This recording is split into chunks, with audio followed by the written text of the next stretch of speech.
Okay, karon day magtudlo tag saon to katong pagpila pa katong 1604C katong pinwali sa mga kuan sa mga opisyal sa barangay. Let's go. Una nung button, i-click na nimo kana dayon kani daring year mo 2024.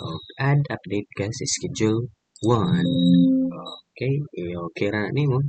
Okay. Dayon diri mo makita click dayon ini mo add. Okay. First, kay si Captain. Imong i-type iyahang 10, 2, 4, 3, 0, 3, 3, 1, 3. Dayon tab. Okay, tab. There is region 7. Kani kay Filipino. Okay, bibo ni. Dayon tab again.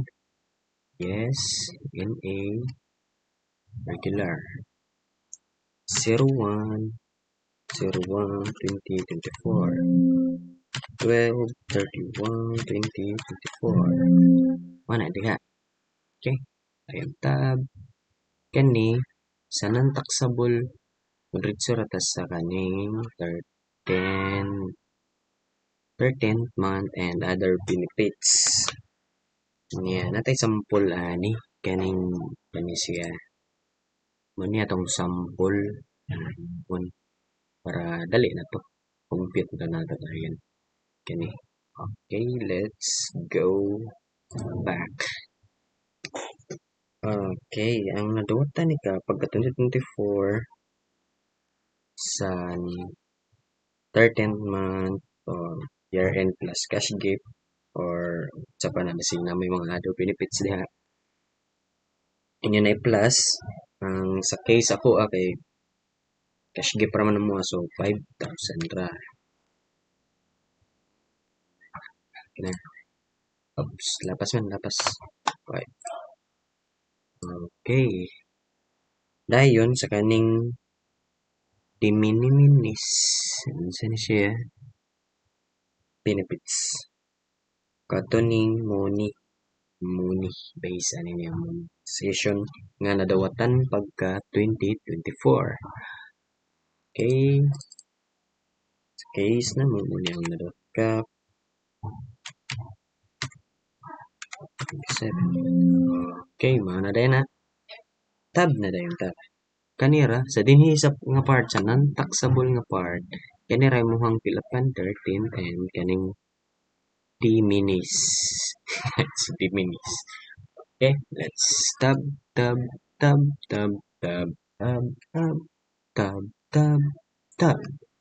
Okay, karon nanat kita sa taxable na tanga part. Taxable.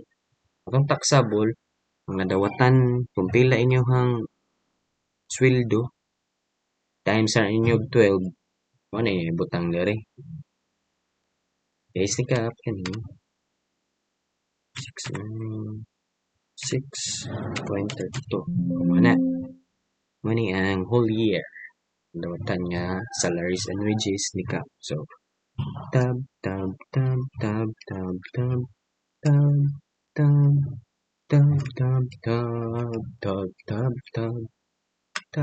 Okay. Dayon. Enter. Save na dayon. Dinhi, lain na pud nga tao.